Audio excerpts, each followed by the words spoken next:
The government white paper on post-Brexit immigration policy, a draft of which was leaked to The Guardian in August, will not now be published until late autumn, the immigration minister, Brendan Lewis, has told a Conservative fringe meeting. Lewis confirmed that the final version will include a commitment that freedom of movement for EU migrants will end in March 2019, on Brexit Day, but revealed that the key details of the new immigration policy, one of the most controversial areas of cabinet splits, will not emerge until next autumn, just months before Britain leaves the EU. "We will be publishing a white paper later this autumn. There will be an immigration bill in the new year setting out the framework," said Lewis.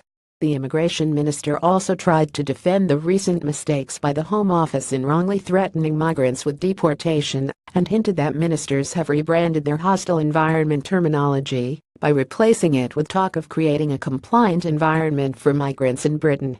He said the Home Office was constrained in commenting on individual cases and that those highlighted in the press had given only one side of the story.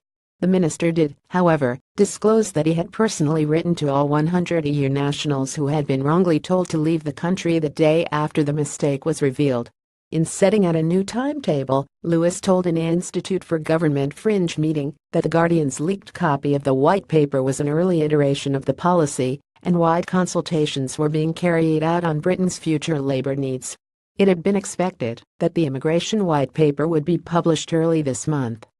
Citizens' rights are the rights and protections offered to all EU citizens, including free movement and residence, equal treatment and a wide range of other rights under EU law regarding work, education, social security and health. They are held by some 3.5 million citizens from other member states in the UK and about 1.2 million British nationals on the continent, and are a key part of the negotiations that are taking Britain out of Europe. Read more on citizens' rights more from the Brexit phrasebook. Thank you for your feedback. The Guardian leak in August sparked a strong reaction from the business community after it disclosed Home Office proposals to introduce a system of temporary residence permits for new EU migrants post-Brexit and remove their right to settle in the UK. But Lewis said the key details of the new policy would not be made public until next autumn, when the government's Migration Advisory Committee (MAC) is due to issue its final reports on the impact of EU migrants on the British labour market and, separately, on the impact of international students. He said the detail of the new approach to EU migrants would be set out in statutory instruments, secondary legislation that gets far less parliamentary scrutiny, after the MAC had reported.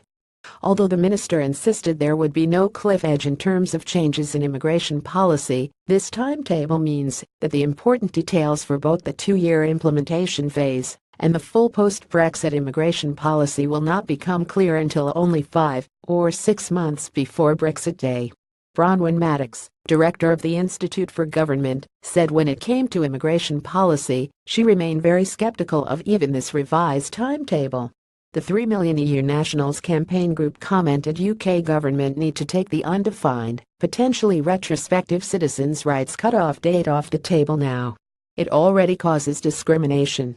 The Joint Council for the Welfare of Immigrants said that EU nationals and all migrants deserved better than a system still subject to the whims of the Home Secretary, while others voiced concerns that the lack of parliamentary scrutiny inherent in secondary legislation would further undermine public confidence.